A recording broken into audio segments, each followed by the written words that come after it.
মুভির শুরুতে প্রধান ক্যারেক্টার উইকে দেখানো হয়।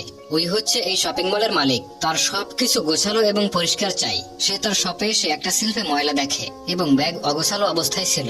এজন্য শপের কর্মীকে সে চাকরি থেকে বের করে দেয়। এরপর সে আরো একটা শপে গিয়ে একটা ছেলেকে দেখে। তার দিকে তাকিয়ে সে অবাক হয়ে যায়। ছেলেটির নাম জায়ান।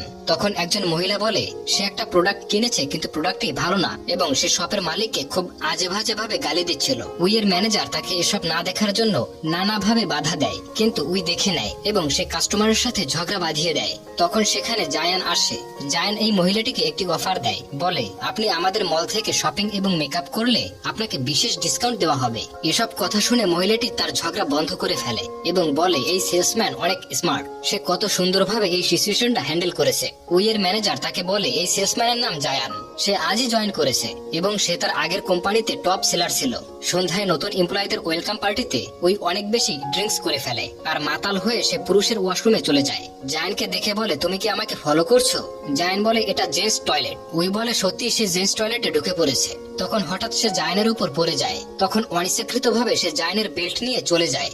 জায়ান তার পিছু পিছু আসে। ওই জায়ানকে জিজ্ঞাসা করে সকালে কেন আমাকে সাহায্য করেছিলে? আমাকে পছন্দ করতে শুরু করেছো নাকি? জায়ান বলে আমি আপনাকে পছন্দ করি না, আমি শুধু সমস্যা সমাধানের চেষ্টা করেছি। নেশা কেটে যাওয়ার পর উইকে ওয়াশরুমে দেখানো হয় সে মাতাল অবস্থায় জায়ানকে কি কি বলেছিল এটা ভেবে খুব অকওয়ার্ড ফিল করছিল। পরদিন মলে উই জায়ানকে দেখে। তখন সে একজন কাস্টমারের হাত ধরে প্রোডাক্ট সম্পর্কে বলছিল, যা দেখে উই জেলাস হয় এবং জায়ানকে বলে আমি এখানে সব প্রোডাক্ট কিনে নেব।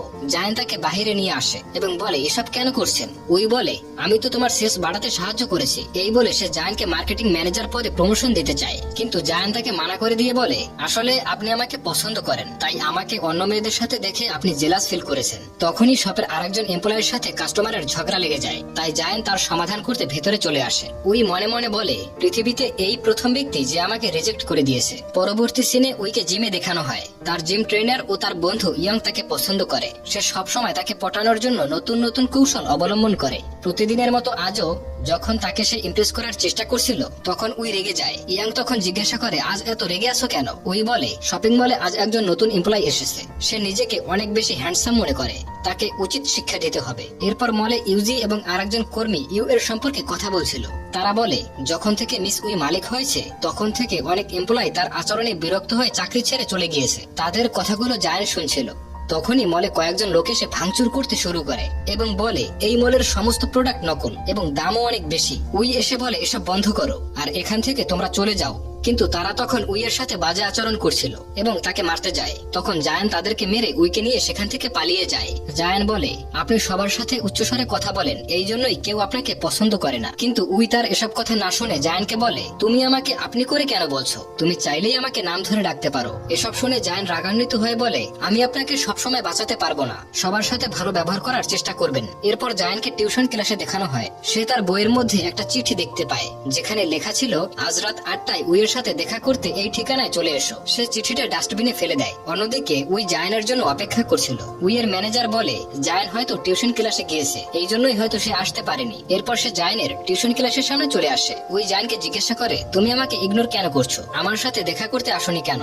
সে বলে আমি ব্যস্ত ছিলাম। তখন উই তাকে একটা গাড়ির চাবি দেয় এবং বলে তুমি আমার জন্য কাজ করবে এবং আমি তোমাকে এই টিউশনের চেয়ে অনেক বেশি টাকা দেব। জায়ান গাড়ির চাবি না নিয়ে চুপচাপ সেখান থেকে চলে আসে। অন্যদিকে উইয়ের ফিউন্স জিনকে দেখানো হয় যার সাথে তার বিয়ে ঠিক হয়েছে। সে হচ্ছে উইয়ের বাবার বন্ধুর ছেলে। সে উইকে খুব পছন্দ করে, কিন্তু উই তাকে মোটেও পছন্দ করে না, কারণ সে কোনো কাজ করতো না, শুধু শুধু বাবার টাকা খরচ করত। সে উইকে বলে আগামীকাল তাদের ফ্যামিলির পার্টিতে জয়েন করতে, কিন্তু সে রাজি হয় না। তার উল্টাপাল্টা আচরণ দেখে উই বিরক্ত হয়ে সেখান থেকে চলে যায়। তখন সে উইকে একটা উপহার দেয়। উপহারটি ভুলবশত নিচে পড়ে যায়। একটা গাড়ি এসে সেটা নষ্ট করে দেয়। এতে জিনের খুব মন খারাপ হয়, তাই সে বাধ্য হয়ে বলে আগামীকাল সে জিনের পার্টিতে অ্যাটেন্ড করবে। পরদিন সে মলে ঢুকতে জায়ানকে দেখেই তার সাথে কথা বলতে যায়, কিন্তু তার আগেই জিন চলে আসে। এসে বলে তুমি কাল বলেছিলে আমার পার্টিতে অ্যাটেন্ড করবে, তাই অনিচ্ছা সত্ত্বেও তাকে যেতে হয়। পরের দিন জিনের পরিবার ও উইয়ের পরিবার একসাথে লাঞ্চ করছিল এবং তারা তাদের ব্যবহৃত জিনিসের ব্র্যান্ড নিয়ে কথা বলছিল, যা শুনে উই খুব বিরক্ত হয়ে সেখান থেকে চলে আসে এবং জায়ানকে বলে আমি চাই তুমি আমার বয়ফ্রেন্ড হয়ে যাও।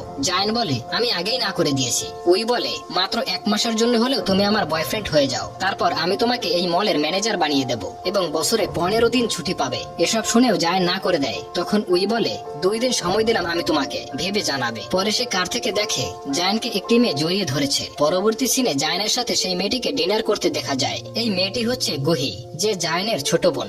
আর তাদের কথা শুনে বোঝা যায় জায়ানের বাবা ঋণগ্রস্ত ছিল, যা তাকে পরিশোধ করতে হবে। তাই সে দিনরাত কাজ করে। আর গুহির ইচ্ছা সে অন্য দেশে গিয়ে পড়াশোনা করবে, কিন্তু স্কলারশিপ না পাওয়ার জন্য তার মন খারাপ ছিল। তখন সে বলে তুমি মন খারাপ কেন করছো, আমি তোমাকে অবশ্যই বাইরে পড়তে পাঠাবো। অপরদিকে জিমে ইয়াং এবং উইকে দেখানো হয়, যেখানে ইয়াং উইকে পটানোর চেষ্টা করছিল। তাই সে বলে আমি জায়ানকে পছন্দ করি, তুমি প্লিজ আমার পথ থেকে সরে যাও। তখন ইয়াং বলে তুমি যাকে পছন্দ করো তার সম্পর্কে কি কি জানো, হয়তোবা তার গার্লফ্রেন্ড রয়েছে। এটা শুনে উইয়ের গত রাতের কথা মনে পড়ে যায়। তাই সে ইয়াংকে বলে কিভাবে তার সম্পর্কে জানবো। ইয়াং বলে ফ্যামিলি পিকনিকের অর্গানাইজ করো, সেখানে যদি তার পরিবারের সাথে তোমাকে পরিচয় করিয়ে দেয় তাহলে বুঝতে পারবে সেও তোমাকে পছন্দ করে। পরদিন উইয়ের ফ্রেন্ডদের সাথে ফ্যামিলি পিকনিক দেখানো হয়, যেখানে জায়ানের সাথে কেউ আসেনি। উই জায়ানকে জিজ্ঞাসা করে তোমার সাথে কেউ আসেনি কেন, তুমি কি কাউকে পছন্দ করো? জায়ান বলে তাতে তোমার কি। তারপর ওরা সবাই মিলে গেম খেলে। খেলা শেষে সবাই গিফট নিচ্ছিল। তখন জায়ান উইকে না দেখে খুঁজতে শুরু করে। যখন তাকে খুঁজে পায় তখন উই রেল স্টেশনে বসে ড্রিঙ্কস করছিল। কাছে আসলে তাকে বলে আমি কি এতটাই বদমেজাজি যে কেউ আমাকে পছন্দ করে না? আমি এই শপিং মলের দায়িত্ব থেকে রিজাইন করে নিব। জায়ান বলে তুমি যেমন আছো সেরকমেরই ঠিক আছো। উই বলে তাহলে তুমি কেন আমাকে পছন্দ করো না? আর আমি ছোটবেলায় এরকমের ছিলাম না। আসলে উই ছোটবেলায় এরকমের বদমেজাজি ছিল না। তাকে বলা হয়েছিল সফল ব্যক্তি হতে হলে অনেক বেশি স্ট্রিক্ট এবং রুট হতে হবে। জায়ান তার কান্না থামিয়ে তাকে সেখান থেকে নিয়ে আসে। পরদিন উইকে জিমে দেখানো হয়, যেখানে ইয়াং তাকে জিজ্ঞাসা করে গতকাল গেম শেষে কোথায় গিয়েছিলে? উই বলে আমার কিছুই মনে নেই। তখন তার মনে পড়ে যায় সে একটা বইতে পড়েছিল কাউকে ভালোবাসায় আটকে রাখতে হলে তাকে জেলাস ফিল করাতে হবে। এরপর মলে জিনকে দেখা যায় সে ফুল ও ডায়মন্ডের কিছু নেকলেস উপহার দেয়, কিন্তু বক্সে নেকলেস ছিল না। দোকানদার জিনকে বলে তুমি যেই টাকা দিয়েছো সেই টাকায় শুধু বক্সটাই পাবে। তখন এক ট্যাক্সি ড্রাইভার এসে ভাড়া চায়। এসব জায়ান তার সব থেকে দেখছিল আর হাসছিল। আসলে ওই জায়ানকে জেলাস ফিল করাতে চেয়েছিল, কিন্তু জিনের আচরণে রেগে সেখান থেকে চলে আসে। তারপর সে জায়ানের শপে কসমেটিক্স কিনতে আসে। জায়ান তাকে বলে তোমার এসব করার কোনো প্রয়োজন নেই। তখনই জিন সেখানে এসে বলে আজ রাতে আমার সাথে ডিনার করবে, কিন্তু ওই না করে দেয়। তবুও জিন বারবার রিকোয়েস্ট করে। ওই জায়ানের হাত ধরে বলে আমি আজ রাতে তার সাথে ডিনার করব, তাই তোমার সাথে যেতে পারবো না। জিন উইকে জোর করে নিয়ে যেতে চায়, কিন্তু জায়ান বাধা দেয়। তখন জিন বলে তুমি কি আমাকে বাধা দেওয়ার? সে বলে আমি তার বয়ফ্রেন্ড। এটা শুনে জিন তাকে চড় মারে। তখন শপের বাইরে এবং ভেতরে অনেক মানুষ এগুলো রেকর্ড করছিল, তাই জিন সেখান থেকে চলে আসে। পরদিন ওই জায়ানের টিউশন ক্লাসে আসে এবং এসে জানতে পারে জায়ান অসুস্থ, তাই সে তার বাসায় চলে আসে। ওই জায়ানকে জিজ্ঞাসা করে তুমি আমাকে কেন বলনি যে তুমি অসুস্থ? এই অসুস্থ শরীরে তুমি কেন কাজ করছিলে? আর আজ থেকে সুস্থ না হওয়া পর্যন্ত তোমার ছুটি। তারপর সে ইউটিউব দেখে চিকেন স্যুপ রান্না করে এবং বলে তুমি প্রথম ব্যক্তি যার জন্য আমি রান্না করছি। তখন জায়ান স্যুপটা মুখে দেয়। তার খাওয়া দেখে ওই একটু টেস্ট করে আর বুঝতে পারে খাওয়াটা অনেক জঘন্য হয়েছে। তারপর ওই যখন রুম থেকে বাইরে আসে তখন গুহিকে দেখে অনেক রেগে যায়। বলে তোমার বয়ফ্রেন্ডের প্রতি লক্ষ্য রেখো আর সুস্থ হলে তাকে কাজে আসতে বলবে। গুহি তার অ্যাটিটিউড দেখে বলে নিশ্চয়ই আপনি মিস উই, সে আমার ভাই লাগে।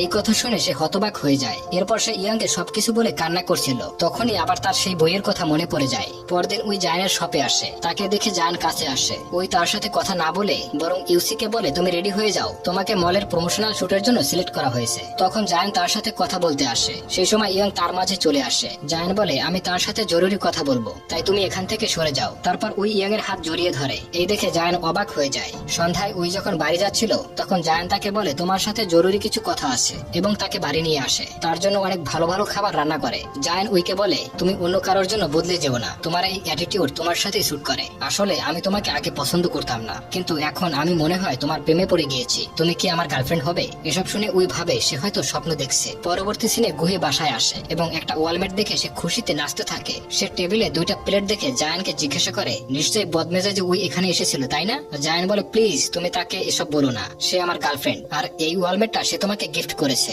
সে রেগে যায় আর বলে আমি আর এখানে আসবো না, এখন থেকে আমি হোস্টেলে থাকবো। পরদিন তারা শুট করছিল। যখনই তারা স্পটে ঘুরে দেখতেছিল তখনই তাদের উপর মৌমাছি অ্যাটাক করে বসে। তারা সবাই পালাতে থাকে। জায়ান মুখে আঘাত পায়। ওই তাকে যত্ন সহকারে ব্যান্ডেজ করে দেয়। রাতে জায়ান ওই রুমে যেতে চায়, কিন্তু দরজার সামনে এসে নক না করে চলে যাচ্ছিল। তখনই ওই চিৎকার দিয়ে এসে দৌড়ে তার কোলে উঠে পড়ে এবং বলে আমার রুমে ককরোচ রয়েছে। জায়ান তার রুমে গিয়ে ককরোচটিকে মেরে ফেলে। তখন ওই জায়ানকে জিজ্ঞাসা করে তুমি সবকিছু এত সহজে কিভাবে সমাধান করো? তোমার সাথে থাকলে আমার মনে হয় পৃথিবীতে কোনো সমস্যাই নেই। জায়ান বলে আমি ছোটবেলা থেকে এরকমের ছিলাম না। মা মারা যাওয়ার পর বাবা আমাদেরকে ছেড়ে চলে যায়। সংসারের দায়িত্ব পালন করতে গিয়ে মানুষের সাথে কিভাবে ডিল করতে হয় তা শিখেছি। পরদিন সকালে ইউজি আসে। এবং সে বলে সে অসুস্থতার জন্য এই শুটিং সে করতে পারবে না, কারণ সে জেনে গিয়েছে তাদের অ্যাফেয়ার চলছে। তাই তাদের মধ্যে বন্ডিংটা বাড়াতে উইকে বলে বাকি শুটিং যেন সে করে। উই রাজি হয়ে যায়। শুটিং এর সময় ফটোগ্রাফার তাদের ছবি একসাথে তুলছিল না। তখন উই ফটোগ্রাফার চোখের দিকে তাকিয়ে বুঝতে পারে এ হচ্ছে জিন। জিনকে বলে তুমি কেন আমার পিছু পিছু লেগে আছো? জিন বলে আমি তোমার ফিয়ান্স, তুমি আমার সাথে এভাবে কথা বলতে পারো না। উই জিনকে বলে তুমি আমার ফ্যামিলি ফ্রেন্ড, তাই জন্য তোমার এসব সহ্য করেছি,